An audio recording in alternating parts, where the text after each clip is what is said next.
చూస్తున్నాం పశ్చిమాసియాలో తీవ్ర ఉద్రిక్తత నేపథ్యంలో ఇరాన్ ఇజ్రాయెల్ దాడులతో గగనతలం పైన ఆంక్షలు విధించారు. ఇజ్రాయెల్ ఇరాన్ వార్ భీకరంగా కొనసాగుతోంది. వరుసగా ఒకరిపై ఒకరు క్షిపణులతో దాడులు చేసుకుంటున్నారు, డ్రోన్లతో దాడులు చేసుకుంటున్నారు. ఒక భయానకమైన పరిస్థితి నెలకొంది. ఏకంగా ఇప్పటికే ఇరాన్ లో 6 న్యూక్లియర్ సైంటిస్టులు మరణించారు. చాలా కీలకమైనటువంటి ఆర్మీ అధికారులు కూడా మరణించారు.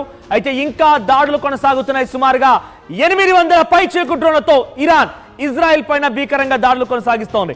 ఒకరిపై ఒకరు పరస్పరంగా దాడులు కొనసాగుతున్న నేపథ్యంలో ఇండియా వైపు నుంచి లండన్ వైపుగా వెళ్ళవలసినటువంటి సుమారుగా 16 విమానాలని రద్దు చేస్తున్నట్టుగా, తిరిగి వెనక్కి తీసుకొస్తున్నట్టుగా ప్రకటించింది మన ఏవియేషన్ అధికారులు. సో ఏరోస్పేస్ మూసివేత పైన పలు విమానాలు రద్దయ్యాయి.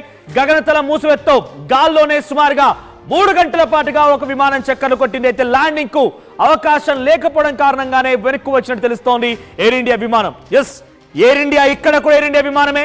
ఇందాక థాయిలాండ్ లో కొన్ని అనివార్య కారణాల వల్ల, బాంబు థ్రెటనింగ్ కారణం వల్ల తిరిగి వెళ్ళిపోయి ల్యాండ్ అయింది ఎయిర్ ఇండియా విమానమే. నిన్న గుజరాత్ ఘటనలో కూడా ప్రమాదానికి గురైంది ఎయిర్ ఇండియా విమానమే. సో వరుసగా ఎయిర్ ఇండియా సంస్థలకి షాకుల మీద షాకులు తగులుతున్నాయి. ఉదయం 5:39 సమయానికి స్టార్ట్ అయినటువంటి ఈ విమానం తిరిగి ముంబై నుంచి లండన్ వైపుగా వెళ్ళవలసినటువంటి ఎయిర్ ఇండియా విమానం ఇరాన్ గగనతలం మూసివేయడంతో మరోసారి తిరిగి వెనక్కి వచ్చి ముంబైలో ల్యాండ్ అయింది. ఒకసారి ఆ విజువల్స్ మీకు స్క్రీన్ పై చూపిస్తాను, ఒకసారి డైరెక్ట్ గా ప్లే చేయండి. సో అక్కడ డైరెక్ట్ గా ఎక్కడి నుంచి స్టార్ట్ అయింది, ఎన్ని విమానాలు రద్దయ్యాయి, సో దాని తాలూకా ఆ దృశ్యాలు మీకు చూపించే ప్రయత్నం చేస్తా. సో ప్రజెంట్ సుమారుగా 16 విమానాలు రద్దయినట్టు తెలుస్తోంది. పౌరయాన సేవల్ని దాదాపుగా లండన్ వెళ్ళేటువంటి ఆ పౌరయాన సేవని కూడా నిలిపేసింది. ఇక్కడ చూడండి, ఎయిర్ ఇండియా 130 లండన్ హ్యాట్రో నుంచి ముంబై వైపుకు డైవర్ట్ అయింది, వియానా వరకు డైవర్ట్ అయింది. ఆ తర్వాత ఇక్కడ మరొకటి AI 102 న్యూయార్క్ నుంచి ఢిల్లీ వైపుగా రావాల్సింది, షార్జాక్ డైవర్ట్ అయింది. తర్వాత న్యూయార్క్ నుంచి ముంబై వైపుగా వెళ్ళవలసింది, అటువైపుగా జెడాక్ డైవర్ట్ అయింది. ఇట్లా సుమారుగా 1 కాదు 2 కాదు, ఎస్ స్క్రోల్ చేయండి, 16 విమానాలు దీంట్లో పూర్తిగా డైవర్షన్ లో భాగంగా వివిధ ప్రాంతాలకి వెళ్ళిపోయాయి. కొన్ని ఏకంగా రిటర్న్ వచ్చేసాయి. అయితే దీంట్లో మధ్యలో ఒక విమానానికి సంబంధించి 3 గంటల పాటుగా క్లియరెన్స్ దొరక్కపోవడం వల్ల గాల్లోనే చక్కర్లు కొట్టింది. ఒకసారి ప్లే చేయండి పీసీఆర్. సో ముంబై నుంచి లండన్ వైపుగా, ఎస్ చూడండి, ఒకసారి హోల్డ్ చేయండి, ఎస్ హోల్డ్. ఇక్కడ ముంబై నుంచి స్టార్ట్ అయినటువంటి ఈ విమానం డైరెక్ట్ గా లండన్ వెళ్ళిపోవాల్సింది. కానీ చూడండి, ఇదంతా కూడా ఎయిర్ ట్రాఫికింగ్ సంబంధించిందే. ఎలా చక్కర్లు కొట్టింది, ఎలా రిటర్న్ అయిపోయిందని మాత్రం మీకు ఇక్కడ చూపించే ప్రయత్నం చేస్తే ఒకసారి డైరెక్ట్ గా స్క్రీన్ పై ప్లే చేసుకోండి. ముంబై నుంచి స్టార్ట్ అయినటువంటి ఈ విమానం గాల్లో 3 గంటల పాటుగా చక్కర్లు కొట్టింది. దానికి క్లియరెన్స్ లేదు. అటు లండన్ వెళ్దామనంటే ఇరాన్ దగ్గర నుంచి వెళ్ళాలి కాబట్టి అక్కడ పెద్ద ఎత్తున డ్రోన్లతో దాడులు జరుగుతున్నాయి. ఆ డ్రోన్ దాడుల్లో, క్షిపణుల దాడుల్లో ఈ విమానానికి ఎక్కడ ప్రమాదం జరుగుతున్నటువంటి ఒక ఆలోచనతో దాన్ని తిరిగి మళ్ళీ ముంబైలో ల్యాండ్ చేశారు. 3 గంటల పాటుగా గాల్లోనే చక్కర్లు కొట్టింది. అసలు ఎలా వెళ్తా విమానం అనేది ఒకసారి మ్యాప్ మీకు ప్లే చేస్తాను. ఫుల్ 3D మ్యాప్ ని మీకు ప్లే చేస్తాను. ఇక్కడ చూడండి, ఇక్కడ ముంబైలో స్టార్ట్ అయినటువంటి ఆ ప్లైన్ ఇరాన్ మీదుగా ఇలా లండన్ రీచ్ అవ్వాలి. ఇది యాక్చువల్ రూట్, రైట్. ముంబైలో స్టార్ట్ అవ్వాల్సినటువంటి అది ఇక్కడ రావాల్సి ఉంటుంది. మధ్యలో ఇవన్నీ కూడా అంటే ఇక్కడ డైరెక్ట్ గా ఇది పాకిస్తాన్ లోకి ఎంట్రీ ఇవ్వరు, డైరెక్ట్ గా పక్క వైపు నుంచి ఇలా ఇరాన్ వైపు నుంచి రావాల్సింది. కానీ ఇక్కడ ఇది గమనించండి, ఇజ్రాయెల్ అండ్ ఇక్కడ ఇరాన్.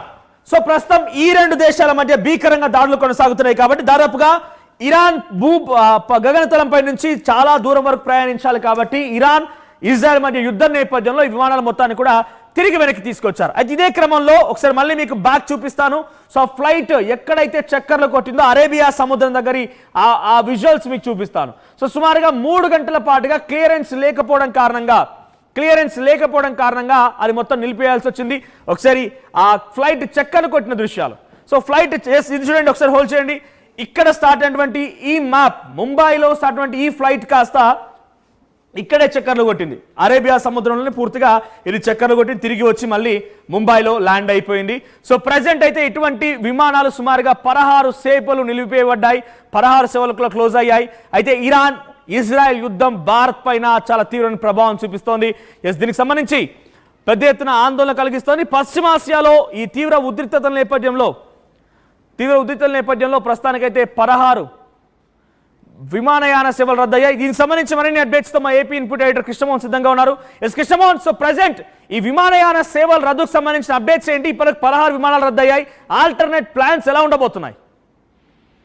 దేశంగా పశ్చిమాసియాలో జరుగుతున్న తీవ్ర ఉద్రిక్త పరిస్థితులు ఏదైతే ఇరాన్ ఇజ్రాయెల్ మధ్య దాడులు జరుగుతున్న నేపథ్యంలో అది గగనతలం మీద రెండు వాళ్ళ స్పేస్ మ్యాప్ ని క్లోజ్ చేసిన పరిస్థితి. దీంతో ఎయిర్ స్పేస్ ని క్లోజ్ చేసిన నేపథ్యంలో దాదాపుగా ఇప్పటికే ఈ ఉదయం నుంచి కూడా చాలా విమానాలు బయలుదేరి వెళ్ళాయి. దాదాపుగా 16 విమానాలు ఇప్పుడు ఇండియా నుంచి వెళ్తున్న ఆ విమానాలన్నింటినీ కూడా గగనతలంలో చక్కర్లు కొడుతున్న పరిస్థితి. వాటి అన్నింటినీ కూడా రూట్ డైవర్షన్ చేయాల్సిన నేపథ్యం ఏర్పడింది. దీంతో ఒక్కసారిగా ఉదయం 5 గంటలకు జరిగిన లండన్ కి, ముంబై నుంచి లండన్ కి బయలుదేరిన ఎయిర్ ఇండియా కూడా తిరిగి వెనక్కి రావాల్సిన పరిస్థితి వచ్చింది. మరోవైపు దాదాపు 3 గంటల పాటు అది అరేబియన్ సముద్రం దగ్గరనే ఉండాల్సిన నేపథ్యం కనపడింది. ఒక్కసారిగా లోపల ఉన్న ప్రయాణికులందరూ కూడా చాలా వరకు టెన్షన్ పడ్డ పరిస్థితి అయితే ఉంది. ఏం జరగబోతుందో తెలియదు. ఒకవైపు సిగ్నల్స్ రాలేదు, మరోవైపు ఎక్కడికి రావాలి, ఆ విమానాన్ని ఎక్కడికి తీసుకురావాలో తెలియని పరిస్థితి.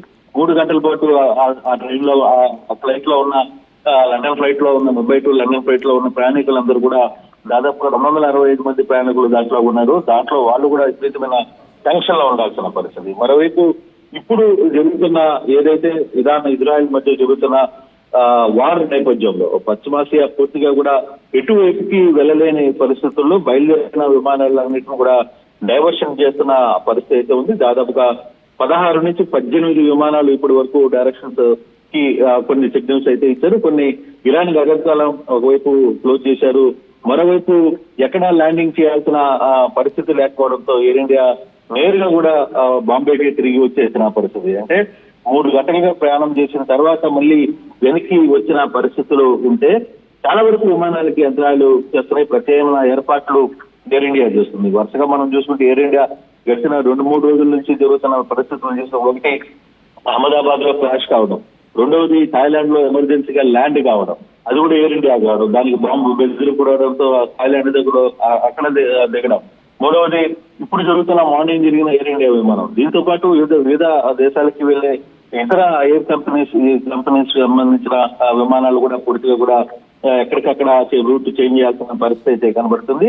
అయితే ప్రయాణికులకి ప్రత్యేక ఏర్పాట్లు ఏమి చేయాలి అనే దాని మీద కూడా కొంత ఆలస్యం అవుతుంది. ఎందుకంటే సడన్గా ఇరాన్ ఇజ్రాయెల్ మధ్య జరుగుతున్న వార్ అక్కడ స్పేస్ ని కూడా, వాళ్ళ ఎయిర్ స్పేస్ ని కూడా 2 దేశాలు మూసివేయడంతో ఖచ్చితంగా చుట్టూ తిరిగి ఇతర ప్రాంతాలకి వెళ్లాల్సిన పరిస్థితి. ఆ ఎయిర్ బేసెస్ మీద మన విమానాలే కాదు అన్ని విమానాలకు కూడా క్లోజ్ చేసిన ట్రాఫిక్ మొత్తం కూడా, ఎయిర్ బేస్ లో ఉన్న ట్రాఫిక్ మొత్తం కూడా కంట్రోల్ చెప్పింది. ఎయిర్ బేస్ లో ఉన్న ట్రాఫిక్ మొత్తం కూడా అతలకుతలం అవుతుంది అనేది కొంత సమాచారం అయితే వస్తుంది. దీంతో కొంత ఆలస్యం అవుతుంది. అంటే ఈ రోజు ప్రయాణం చేసిన ప్రయాణికులందరూ కూడా చాలా ఫ్లైట్లు, కేవలం ఒక ఎయిర్ ఇండియానే కాదు ఇతర ఫ్లైట్స్ కంపెనీస్ నుంచి కూడా ఎవరైతే ఎయిర్పోర్ట్ లో అంటే వాళ్ళు బయలుదేరారో వాళ్ళందరూ కూడా చాలా ఇబ్బందులు పడుతున్నారు అనేది. బహుశా కొంత ఈ మధ్యాహ్నానికో సాయంత్రానికో కొంత దీని మీద పూర్తి అవగాహన వస్తుంది. కాకపోతే రేపటి నుంచి కొన్ని ఎయిర్ బేసెస్ కూడా క్యాన్సిల్ చేస్తారని ఒక సమాచారం అంటుంది. మనం బహుశా ఇటువంటి పరిస్థితులు కానీ జరిగితే ఈ రోజు ఇప్పట్లో అయితే యుద్ధం ముగిసే అవకాశం లేదు. ఇది ఇప్పుడే మొదలైంది. దీనికి అంతం అనేది ఎలా ఉంటుందనేది ఊహిస్తేనే కొంత ఆందోళనకరంగా ఉంది. కాబట్టి ఇప్పుడు ఆల్రెడీ ఇరాన్ గగనతలంపై నుంచి కొన్ని ఆంక్షలు విధించారు కాబట్టి నిలిపేసుకున్నారు, ఓకే. కానీ ఈ అటువైపుగా లండన్ వైపుగా వెళ్ళేటువంటి ప్రతి విమానం కూడా ఇరాన్ గగనతలంపై నుంచి వెళ్లాల్సిందే. సో దానికి ఆల్టర్నేట్ గా ఇప్పుడు కొన్ని రోజుల పాటుగా ఏదైనా మరొక మార్గం చూసే అవకాశం ఉందంటారా? ఖచ్చితంగా ఆల్టర్నేటివ్ చూడాల్సిన పరిస్థితి అయితే ఉంది. కానీ దానివల్ల స్పేస్ టైం అంటే ట్రావెల్ టైం పెరుగుతుంది. మరోవైపు విమానానికి అదనపు ఖర్చు పెరుగుతుంది. సో ఆ ఇబ్బందులు చాలా ఉన్నాయి. దాని తర్వాత ఇతర దేశాల మీద నుంచి ఎయిర్ స్పేస్ పోయేటప్పుడు దానికి కావాల్సిన పర్మిషన్స్ తీసుకోవాలి. అది మరోవైపు దానికి సంబంధించిన అంటే మనం ఒక రూట్ లో పోయేదానికి అవసరమైన ఖర్చుకి, ఇంధనం ఖర్చుకి, దాని తర్వాత ప్రయాణికుడి దగ్గర నుంచి వసూలు చేసే టికెట్ ఛార్జీలు బేస్ చేసుకుని కథ నడుస్తాయి. కానీ ఇప్పుడు ఒక్కసారిగా ఇరాన్ పోలేకపోతున్నాం, అలాగే ఇజ్రాయెల్ మీద ఈ 2 బేసెస్ మీద పోలేని పరిస్థితులు ఉన్నప్పుడు డెఫినెట్ గా రూట్ చేంజ్ చేసే పరిస్థితి. ఆ దిశగానే ఎయిర్ ఇండియా అంటే అవిగేషన్స్ సంబంధించిన అధికారులు ప్రభుత్వం దాని మీద కొంత ఇందాక నుంచి కొంత చర్చలు జరుగుతున్నాయని చెప్పి తెలుస్తోంది. బట్ అది ఒక కంక్లూజన్ అయితే రావాలి. ఈ రోజు బహుశా ఈ సాయంత్రం లోపల దానికి సంబంధించి కొంత కంక్లూజన్ వచ్చే పరిస్థితి ఉంటుంది అని అంటున్నారు. బహుశా రేపు ఎలా ఉంటుంది సిచ్యువేషన్? ఇప్పుడు ఏదైతే ఇండియా నుంచి లండన్ వైపుగా వెళ్లే విమానాలు ఏవైతే ఉంటాయో రోజుకి 25-26 విమానాలు వెళ్తాయి. కానీ ఇప్పటి వరకు 16 విమానాలు కూడా బయలుదేరే 16 విమానాలని రూట్ డైవర్షన్ చేసిన పరిస్థితి ఉంది. తిరిగి వాటిని ఏ విధంగా మళ్ళీ లండన్ వైపుకి తరలిస్తారనేది కొంత చూడాల్సిన నేపథ్యంలో కొంత ట్రాఫిక్ కంట్రోల్, తర్వాత దానికి సంబంధించిన విమాన టైమింగ్స్ అన్ని కూడా ఎక్కడికక్కడ చేంజెస్ అయ్యే అవకాశం అయితే స్పష్టంగా కనబడుతుంది. నేను సాయంత్రానికి కొంత ఒక క్లారిటీ వచ్చే పరిస్థితి అయితే స్పష్టంగా కనబడుతుంది మనం. Right, thank you Krishnamohan, thank you for the updates. మొత్తం మీద ఇరాన్ ఇజ్రాయెల్ యుద్ధం నేపథ్యంలో ప్రస్తుతం ఇరాన్ గగనతలంపై నుంచి పలు ఆంక్షలు విధించడంతో అటువైపుగా లండన్ వెళ్ళవలసినటువంటి ఇండియన్ ఫ్లైట్స్ మొత్తం కూడా ఒకసారిగా గాల్లోనే చక్కర్లు కొట్టాయి, తిరిగి మళ్ళీ యథాస్థానానికి వచ్చాయి. కొన్ని దారి మళ్లించబడ్డాయి. సుమారుగా 16 విమానాలు మొత్తం కూడా దారి మళ్లించబడ్డాయి. ప్రస్తుతానికి ముంబై నుంచి స్టార్ట్ అయిన ఒక విమానం ఏకంగా క్లియరెన్స్ రాకపోవడంతో 3 గంటల పాటుగా గాల్లోనే చక్కర్లు కొట్టింది. ఒకసారి ఇక్కడ మీరు విజువల్లో చూడండి. ఇటువైపుగా మీరు గమనిస్తే ఇక్కడ ఇండియాలో ముంబై నుంచి స్టార్ట్ అయినటువంటి ఫ్లైట్ అక్కడికి లండన్ వరకు వెళ్ళాలంటే ఇక్కడ ఇరాన్ మీద నుంచే వెళ్లాల్సింది. సో ఇదంతా కూడా ఇరాన్.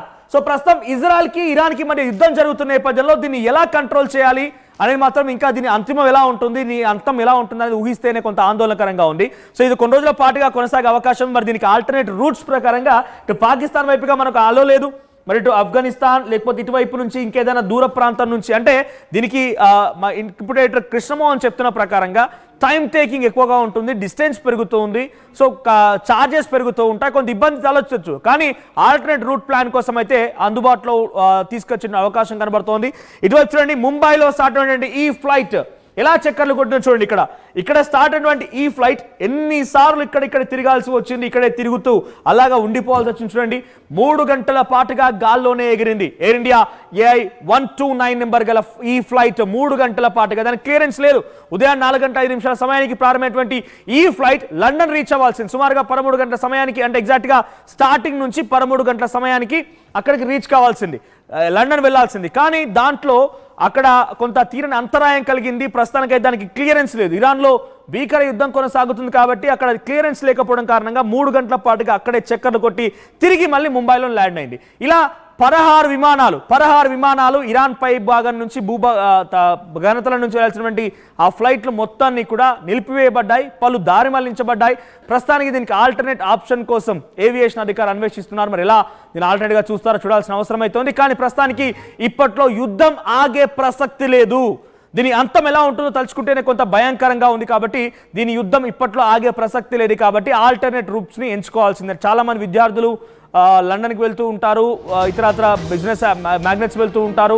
సో చాలా ఫైనాన్షియల్ లాస్ వచ్చే అవకాశం ఉంది ఒకవేళ ఫ్లైట్స్ కనుక అటు ఇటుగా వెళ్ళకపోతే. కాబట్టి ప్రజెంట్ వాటిని దారి మళ్లించే అవకాశం కనబడుతుంది. చూద్దాం మరి ఎటువంటి విధంగా దారి మళ్లిస్తారని చూడాల్సిన అవసరం అవుతుంది. కానీ ఎక్కడ యుద్ధం జరిగినా దాని ప్రభావం ప్రపంచ దేశాలపైన పడుతుందనడానికి ఇదొక గొప్ప నిదర్శనం.